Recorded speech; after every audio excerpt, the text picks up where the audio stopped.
eno ye Extreme Media UJ. Subscribe for all updates. I'll start with the leader of opposition. On what matters are you standing on, your colleagues? So you have to state why you are standing up. You are reacting. But I didn't include that on the... Okay, let's move quickly. Yeah, I'll allow 3 people. Right Honorable Speaker, foremost, for a long journey, I understand you're already in the next parliament. The circumstances bother some of us, but nevertheless, congratulations. Thank you. Thank you. Secondly, why I'm rising up is that with my former president here, he used to tell us a democratic maxima where we say, I hate to hear what you say, but I'll die to ensure that you have a right to say what I hate to hear.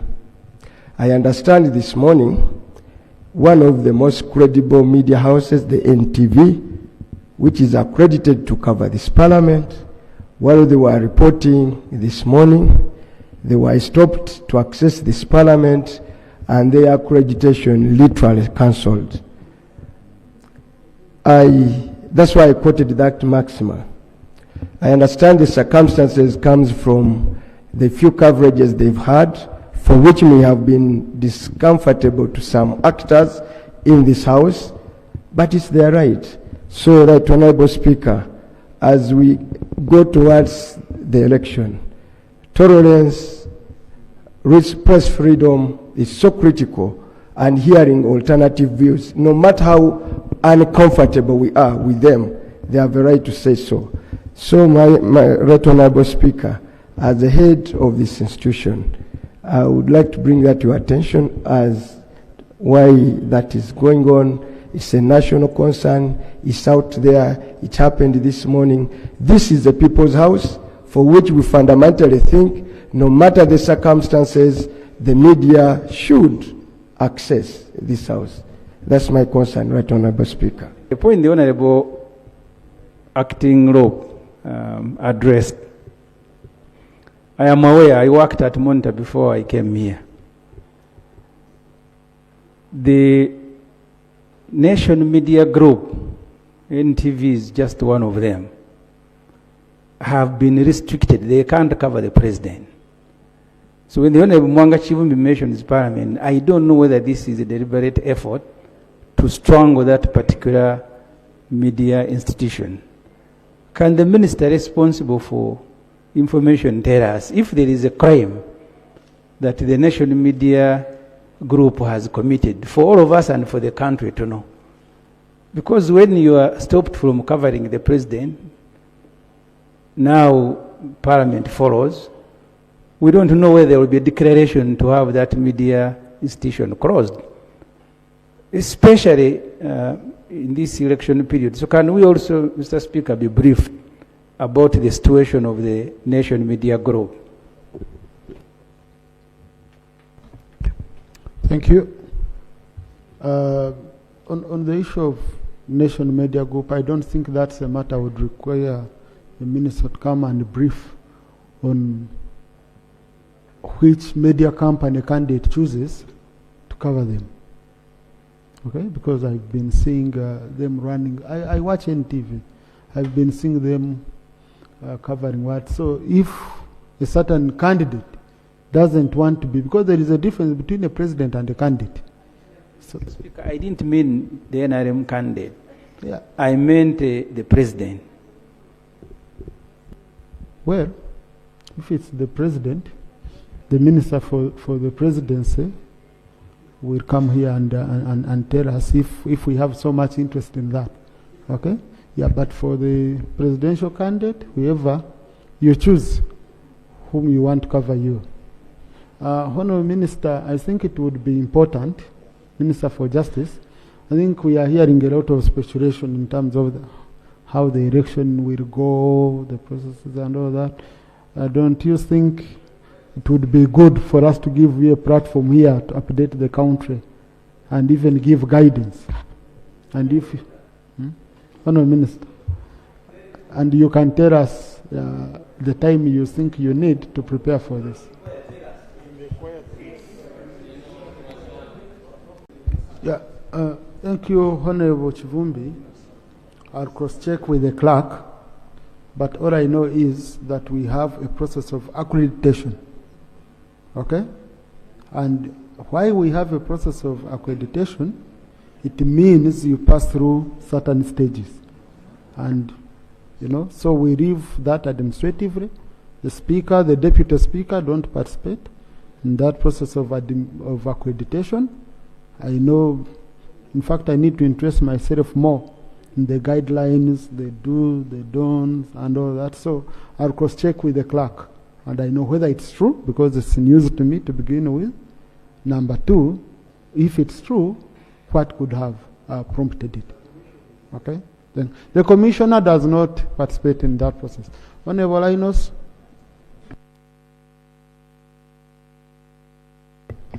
Thank you, Right Honorable Speaker. On the matter of accident, well, I participated in the evacuation that night because that's my constituency. But the challenge we have as Chiriandongo General Hospital is the overwhelming number of accident victims that we receive all through the year. And you know, us as members of parliament also, we use that road, and then in case an eventuality happens, we are bound into taking ourselves or the ambulance is taking us to that hospital. So I call upon the Ministry of Health to consider upgrading that hospital to a highway referral hospital to receive accident victims, because if you notice, all throughout the country, we receive, Kiriandongo General Hospital receives more accident victims than any other hospital. And also we treat more refugees than any other hospital, yet our budget is thin. Thank you. Thank you. Wakiso.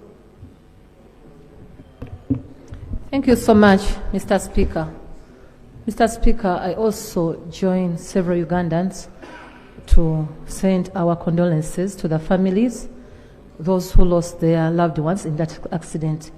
Mr. Speaker, as we talk about matters of accident, it brings back to the Ministry of Works and Transport its capacity right now vis-a-vis the issues coming up, and it makes us to reflect more on what we would have blamed on to UNRA those days.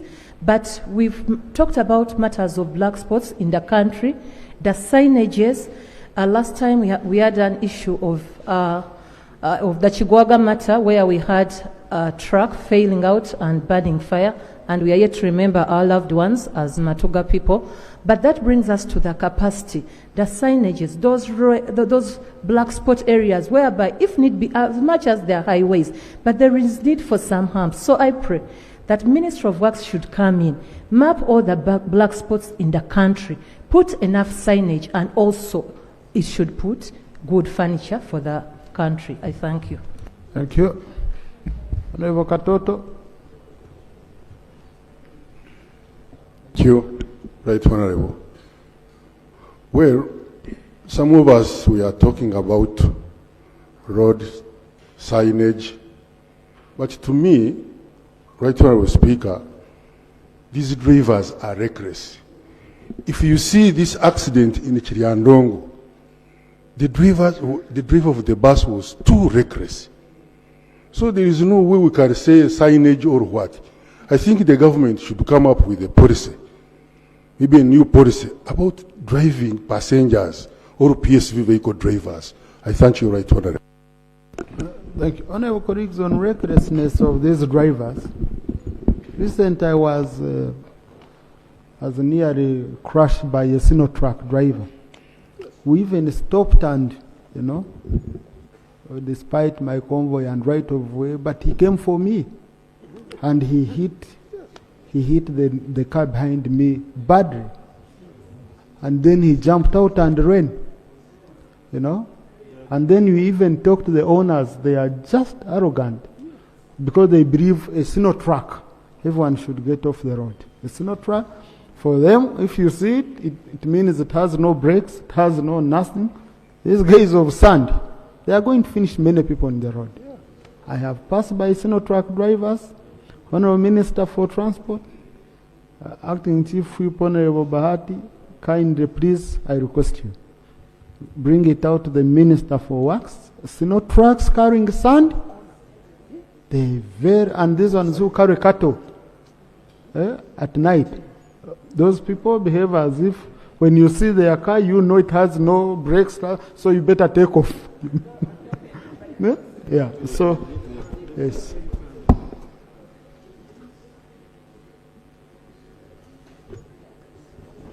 Dr. Bwanika. Thank you, Right Honourable.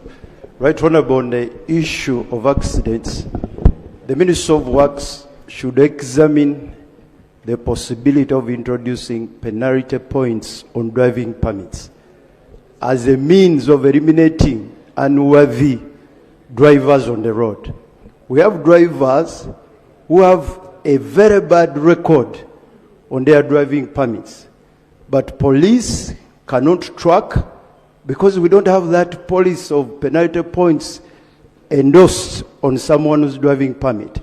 When we do that, it will go a long way to help us to remove these careless drivers, unwanted drivers on the roads. I so pray.